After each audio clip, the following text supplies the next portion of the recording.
Ayan mga guys, papunta naman tayo ng Cavite. Gabi na. Ayan, makita nyo naman siguro sa ating dinadaanan. Napaka traffic. Ito napakahirap talaga pag nagbiyahe ka sa gabi, pag naabutan ka ng traffic. Ito yung napakahirap sa mga nagbibiyahe. Kagaya namin na papunta kami dun sa site. Ngayon traffic talaga. Sobrang traffic. Yan, magandang gabi sa ating mga subscribers, sa ating mga followers. Yan, mga magandang gabi sa inyo. At ito muna, pasensya muna kayo kung ganito lang ang ating nagagawa kasi busy pa si Papalon. At abang-abangan nyo nga pala yung ating pagbabago ng ating content kasi madidistino na ako dito sa January. Dito na ako sa Cavite magtatrabaho, kaya yung sinasabi ko sa inyo na pagbabago ng ating content na magtulong sa ating mga kababayan konti, kahit sapat at 3 kilong bigas lang ay tutuparin natin yan para at konting dilata para makatulong tayo sa ating mga kababayan. Kasi ngayon malapit na kasi umuwi sa probinsya, kaya focus muna kami dito sa aming tatrabahuin kasi grabe naman yan ang puyatan namin pagdating ng mag-umpisa na kami sa trabaho. Kaya at saka kung saan man tayo kasi hindi ko man kabisado ang Cavite, kung saan man tayo makapag-umpisa sa pagbigay ng konting tulong sa ating mga kababayan, eh doon na lang tayo mag-umpisa din kahit sa ibang lugar, kahit hindi man Cavite, basta importante makatulong tayo sa dapat tulungan. Ayan, kasi napakaganda, basta bukal sa puso yung pagtulong, napakaganda yan. Sana suportahan nyo yung ating YouTube channel para balang araw marami tayong matutulungan pagka umangat na yung ating YouTube. Kaya hangad ko rin na makatulong sa ating mga kababayan. Isa na rin kayo dyan sa pagsuporta sa akin. Isa na rin kayo dyan na tumutulong sa ating mga kababayan. Kasi kung hindi man sa inyo pagsuporta, hindi rin natin magagawa yan. Ayan, andito ngayon, napaka-traffic talaga yung aming dinadaanan ngayon. Bago kami makarating yan sa Cavite, ay napakahirap na dadaanan, puro traffic. Sobra, masakit na sa puwit, mainit na yung puwitan ko, kaya napakahirap.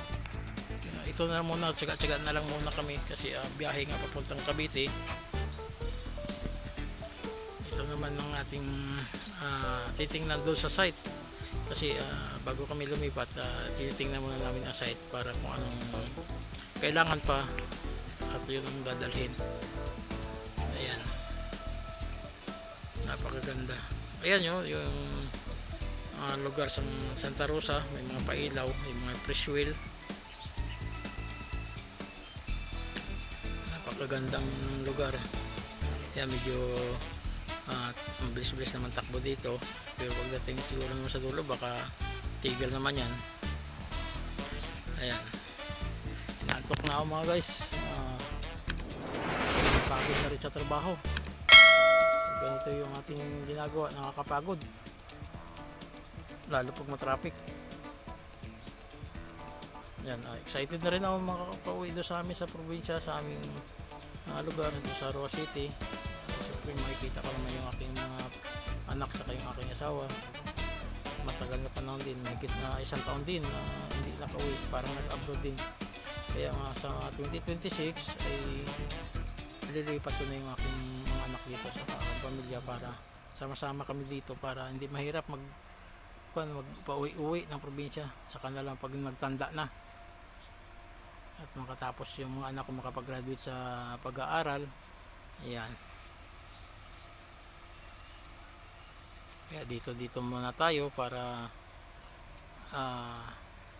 magtrabaho para makasuporta sa pag-aaral ng aking mga anak. Ayan, kailangan siyempre bilang magulang, bilang ama, yung tinatawag na padre de pamilya, ay kailangan din talaga magsipag kasi kung hindi man magsipag, wala naman ibang aasahan kundi ako lang man din, kaya din sa ibang tao, sa ibang mga kababayan din natin na nag-abroad. Parang ganoon din ako, parang halimbawa ko parang nag-abroad kasi 1 taon bago ako umuwi. Ayan, kaya shout out sa ating mga kababayan na nag-abroad. Ingat po kayo at sana sa mabuti din kayong kalagayan sa lahat ng mga OFW natin dyan. kasi alam ko naman kung gaano kahirap ang pag-abroad. Kahit dito lang tayo sa Pilipinas na mapalayo sa pamilya, napakahirap. Lalo pa kaya pag nandiyan ka sa ibang bansa na sa palaran na magtrabaho, napakalayo sa pamilya. Pero pag nagkasakit ka pa ang hirap. Kaya ingat sa yung mga kababayan dyan na nasa abroad. Ingatan yung sarili nyo kasi may pamilya kayong babalikan at may nag-aantay sa inyo ng mga anak, asawa at kapatid, mga magulang. Ayan. Kaya kailangan natin mahalin yung ating pamilya. Tiwala lang sa pamilya, sa asawa, tiwala. Kasi pag walang tiwala, dyan nag-uumpisa ang paghiwalay ng mag-asawa. Kailangan tiwala lang. Panalig sa Panginoon. Ayan. Kaya ako naman, andito naman sa Pilipinas, pero tig-isang taon bago umuwi.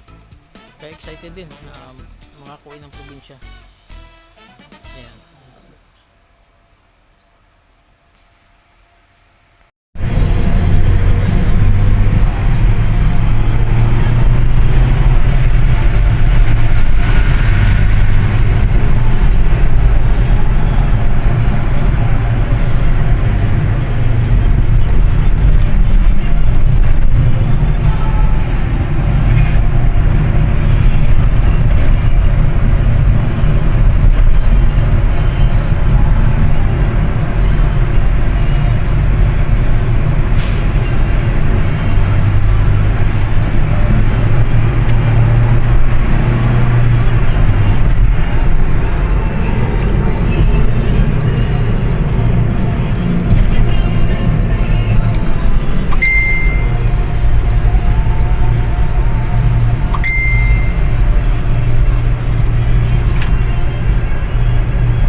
Mga guys, nakarating na rin kami dito sa Cavite.